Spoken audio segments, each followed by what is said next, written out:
So it's often said that curved blades are superior cutters, and certainly really curved blades can look really awesome. But sometimes a curved blade can be a little bit silly. So here we're going to look at why is this curved blade less effective than that curved blade, and it's actually more complicated than you might realise.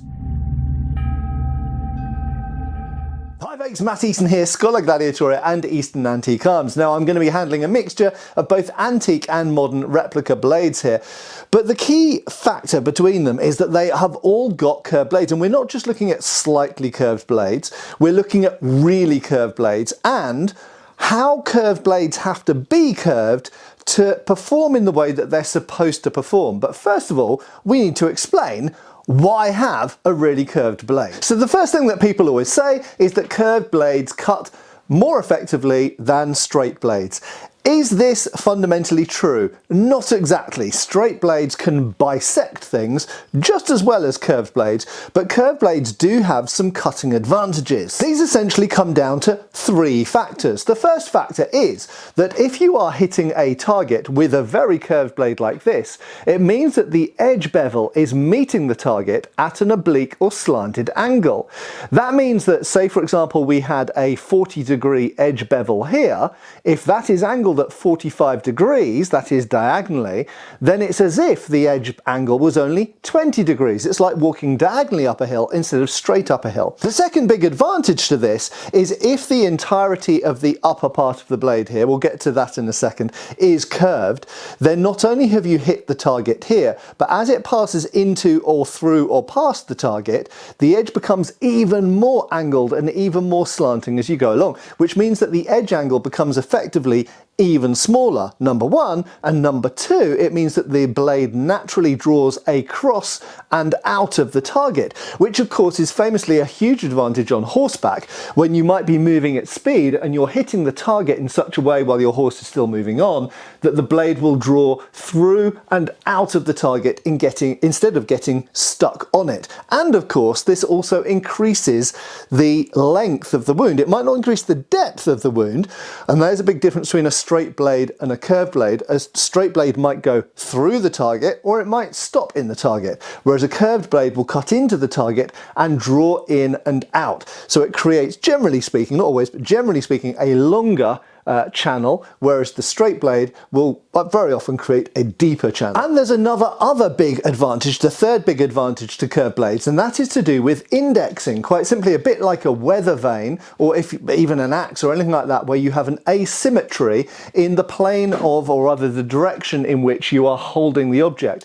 So as I move this around, because not everything is in a straight line from the grip and up through the blade, it curves off. It's much like a weather vane or a flag. You can feel the direction in which that is pointing. That means that naturally when you swing the thing, it will point in the right direction. That means that the edge will be perfectly aligned, or very close to perfectly aligned, with the thing that you're hitting relative to the movement of the actual weapon itself, which increases your chances of ensuring good edge alignment. With a straight blade, and particularly with narrow blades like rapiers or side swords, very often it's easy or easier to mess up the edge alignment. And of course, if the edge is not perfectly aligned with the direction of motion, you're not going to cut maybe at all, or certainly you're not going to cut as well. If the edge is perfectly aligned, you're more likely to go into and potentially through, or at least slice across the target. Now, before we go into what makes a really good curvature in a very curved sword, or a not so good, a less effective curvature in a very curved sword, just a couple of other advantages, given that we've just reeled through the other main advantages of very curved swords, and they are to do with wearing and access of the sword. So one of the things is that curved swords, because they curve up and around like this, particularly very curved swords, if they're worn edge down, this wouldn't apply if they were worn edge up incidentally, but if they're worn edge down, that means that when you're wearing the thing, the point comes up and away from either the ground or the horse that you might be riding. In fact, if you tilt the blade in towards you here, it comes around your body. That has a couple of, well, it has several really big advantages. It means that for the length of the blade, it occupies less kind of horizontal or lateral space. So it's less likely to bang against the side of the horse, it's less likely to bang against the ground when you're walking, it's less likely to hit things like your stirrups or your spurs when you're getting on and off horses repeatedly, And indeed, if you're something like a horse archer and you're operating a bow of whatever length it is, whether it's a short Turkish bow or a longer Japanese or Manchu bow or whatever, you're operating a bow or you're using pole arms like spears or glaives two-handed from horseback, it means that the sword takes up less space for its amount of length of blade. By bending that blade, you occupy less space and therefore it's easier to wear in all sorts of ways. Finally, accessing a curved blade, because when you draw a sword, it naturally moves in an arc of movement. A curved sword is easier, not necessarily to sheath, as you saw there, but it is easier to access quickly. And remember that a big virtue of swords is that they're sidearms and worn at the side, and they are very often backup weapons to something like a bow or a lance or a glaive or poleaxe or whatever.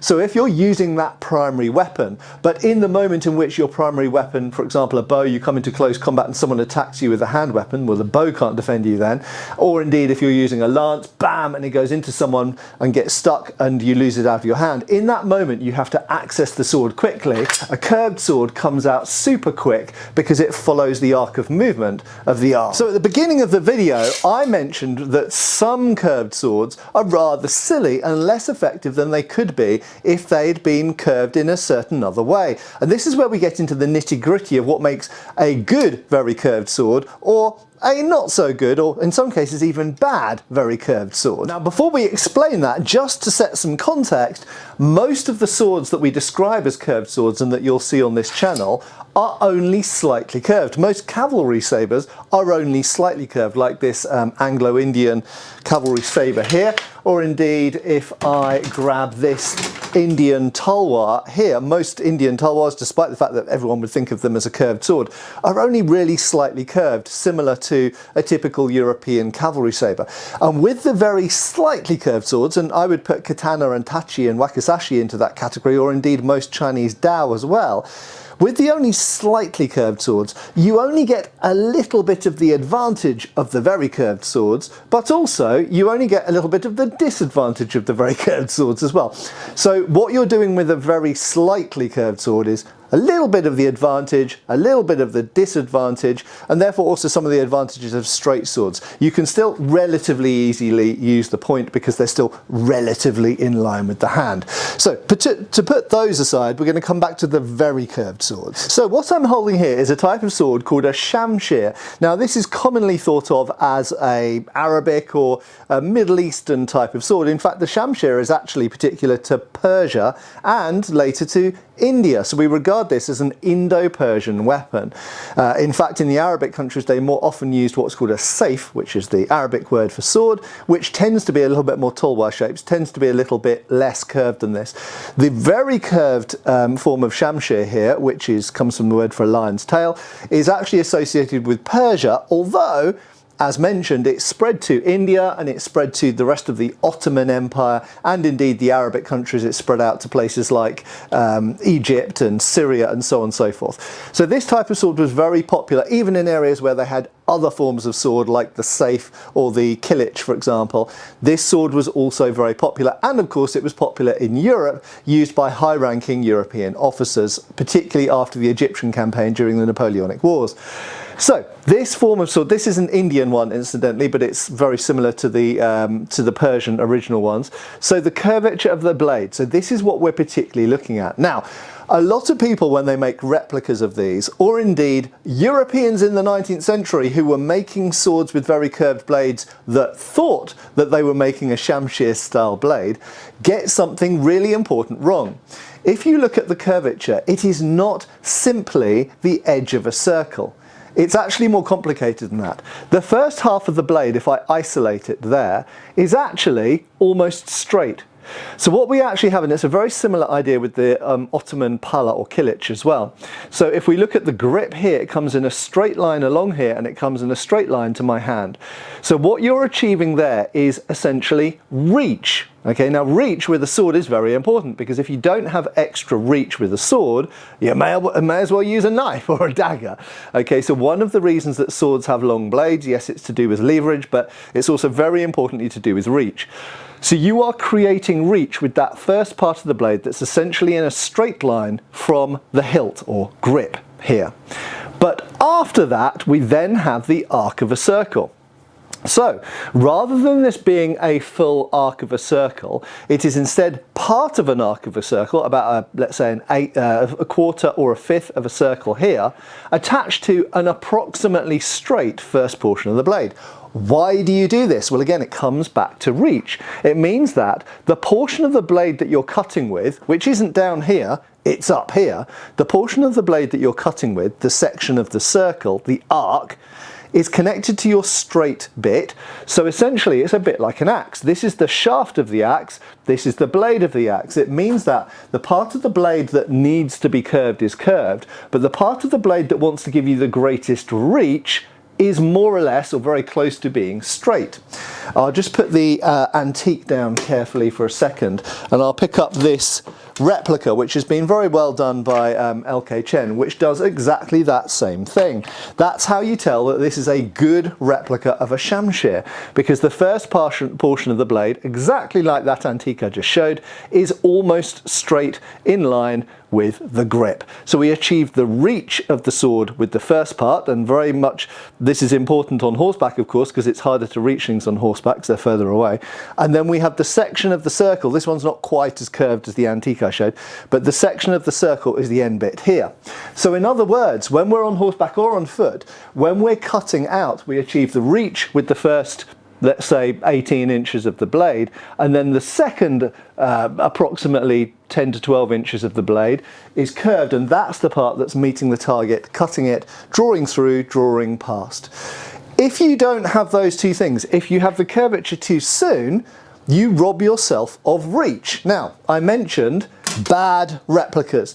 As I mentioned, in the 19th century particularly, although this does also go back to even the 17th and 18th centuries in some cases, but in the 19th century, Europeans often tried to copy Eastern style swords. Okay, so if we're looking at North Africa and the Middle East, in those areas where the shamshir was used, they knew how to make those blades, and over hundreds of years they had developed that type of blade to work very well. But the Europeans weren't as au fait, to use a French expression, with the curvature of the sword. Now, what is this sword? This is a highly unusual and very rare Spanish sword. So I don't know if you'll be able to see on screen, but I will attempt to help you do so.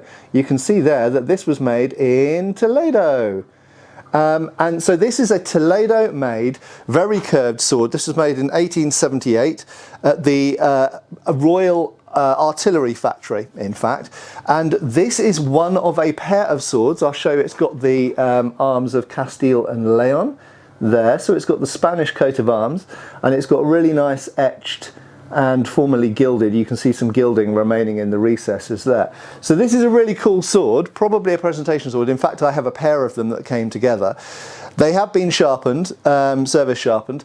Who were they made for? Why were they made like this? I don't know, but they're not the only very curved swords that we get from Europe. You also find what some people refer to as flank officer sabres, which they're not really. They're just a form of Napoleonic, usually often rifles actually, or infantry officers' swords that have similarly curved scimitar blades, as they've referred to them. Scimitar is a derivation of the word shamshir. And you will notice that the curvature is wrong, and this is very often the case with European swords which were mimicking and trying to allude to the Persian or Indo-Persian shamshir. And the curvature on these blades is subtly but importantly different. Okay, the Europeans often got this wrong. So you will notice that, look at the grip here, the curvature actually starts way too soon. Now, I'm not saying that it couldn't be used as an effective sword. Of course, you could absolutely use this as an effective sword. It would still cut well, and it would still have most of the advantages of a very curved sword. But because they didn't have the culture of very curved swords, in this case in Spain, in some cases Britain, Italy, France, wherever, Germany, they curve the blade too soon, and what that does is it robs you of reach, because we'd have all of the advantages of this curved cutting blade here if this portion of the blade was straighter, like it would be in a shamshir or an Ottoman pala or kilich, but we'd have greater reach. So what they've done here is they've created what's actually quite a long piece of steel, and they have bent it so far around that we've robbed ourselves of huge amounts of reach. with no real advantage because we don't need the curvature down here. Where we need the curvature is up here because this is the portion of the blade that we're actually cutting with. So there we go. It is actually a slightly more complicated subject than most people think. Hopefully I've outlined the main advantages of curved swords, but also how the people, the cultures that had really refined the use of extremely curved swords, like this shamshir here, really understood how and where to put the curvature in the blade, which Europeans, in this case like the Spanish, didn't always really understand. Anyway, I hope that's been educational for some of you. Please make sure you're subscribed. I have been Matt Easton, I will of course continue to be, and I hope I'll see you back on the channel again really soon. Cheers folks! Thanks for watching. We've got extra videos on Patreon. Please give our Facebook a like and subscribe if you haven't already. Cheers folks!